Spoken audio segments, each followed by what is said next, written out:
Today, I'll show you a simple way to unlock your phone's screen lock or password without losing any data.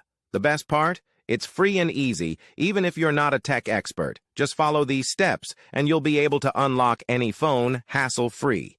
Let's get started. You can unlock your phone's screen lock or password using a special code. You will need to press on emergency call, and then you must enter a code.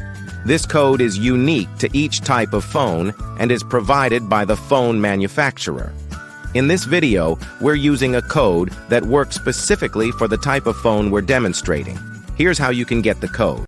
Visit this website that provides unlock codes for free using a unique method. And that's it.